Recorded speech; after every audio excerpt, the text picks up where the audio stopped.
Chapter 6. The Secret of the Treasure. Edmond Dance had lost his only friend. The death of Abbé Faria left him in deep sorrow. The priest had been his teacher, his father, and the light in his long years of darkness. But along with grief, Edmond felt a new power rising in his heart, a sense of duty, hope, and determination. The priest had given him more than knowledge. He had given him a future. Alone with a secret. For several days, Edmond sat in silence in his cell, holding the small parchment the abbé had left him. On it were strange symbols and words, which described the hiding place of a great treasure buried on the island of Monte Cristo. Each time he read the paper, his mind filled with visions. Mountains of gold, bags of silver, boxes of jewels, rare statues, and crowns once worn by princes. The treasure of the Spada family was said to be beyond measure. At first, Edmond thought it was a dream too fantastic to be real. But the abbé was never a liar or a fool. If he had spoken of the treasure, then it truly existed. And if it existed, Edmond swore he would find it. "This treasure," he whispered to himself in the darkness, "is not for greed. It is the tool given to me by God. With it, I shall reward the good and punish the guilty." The priest's last lesson. Edmond remembered the old priest's final words. "Do not let hatred consume you. Use the treasure for justice, not for vengeance alone." He repeated those words often as if they were a prayer. Yet in his heart, anger burned like a hidden fire. Danglars, Fernand, and Villafort's names echoed in his mind. Each man had stolen his youth, his love, and his freedom. But Edmond forced himself to wait, first escape, then treasure, then justice. The plan to escape. The death of Abbé Faria gave Edmond an unexpected opportunity. One morning, as the guards carried food into his cell, he heard them speak in low voices. "The old priest is dead," one said. "We'll sew him into a sack tonight and throw him into the sea." Edmond's heart jumped. If the guards carried away a sack, perhaps he could take the abbé's place. In the darkness of night, no one would notice until it was too late. That evening when the guards left, Edmond acted quickly. He dug into the priest's cell, found the body, and kissed his forehead one last time. Then, with trembling hands, Edmond laid the body in his own bed and covered it. Next, he slipped into the sack meant for the dead. He tied the rope from inside as best as he could, holding a sharp piece of iron in his hand to cut it later. His heart beat wildly. If the plan failed, he would be thrown alive into the sea and drowned. But if it succeeded, freedom awaited. The burial at sea. Soon 2 guards entered. Without checking, they lifted the heavy sack, carried it along the corridors, and climbed to the top of the fortress wall. Edmond felt the cold night air and heard the waves below. "Ready?" one guard asked. "Throw him," said the other.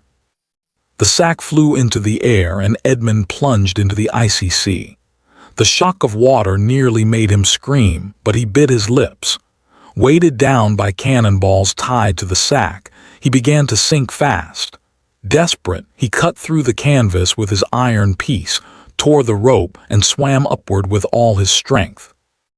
At last his head broke the surface. He filled his lungs with air and looked back. Behind him stood the black shadow of Shade Dif, the prison of his nightmares. In front of him stretched the endless sea, his path to freedom. A sailor once again. Edmond swam all night, guided by the stars as he had done years before as a sailor. Exhausted, he reached a small deserted island. There he rested, half dead but alive. The next morning he saw a fishing boat passing. Using a piece of wood as a signal, he called out. The fishermen pulled him aboard. "Who are you?" they asked. "A poor sailor shipwrecked in the storm," Edmond replied. It was not the full truth, but it saved him. From that day, Edmund returned to the sea under a false name. He worked with sailors, hiding his real identity, waiting for the chance to reach the island of Monte Cristo. Dreams of Monte Cristo. As the days turned into weeks, Edmund's mind returned again and again to the treasure. He studied maps whenever he could, searching for the location of the mysterious island. He remembered every detail of the Abbé's story: the rock formations, the hidden cave, the chest buried deep underground. At night, while the other sailors slept, Edmund whispered to himself, "Monte Cristo, the key to my destiny." A test of patience. It was not easy to reach the island. Ships did not often pass there, and Edmund could not openly ask without raising suspicion. So he waited, sailing from port to port, gathering money and supplies. At last luck came. A smuggler's boat he had joined decided to land near Monte Cristo to hide goods. Edmund's heart raced. The time had come. The Island of Rocks. Monte Cristo appeared on the horizon like a sharp tooth rising from the sea. Its cliffs were dark and steep, and no one lived there. To the sailors, it was a lonely, useless rock. To Edmund, it was paradise. When the others were busy unloading goods, Edmund pretended to hunt for rabbits. Carrying a pickaxe and supplies, he climbed the rocks to the secret spot described in the Abbé's papers. He searched for hours, comparing the signs: a hollow rock shaped like a cross, a small stream that ran dry in summer, a fig tree growing from stone. At last he found the place. The hidden chamber. Edmund's hands trembled as he dug.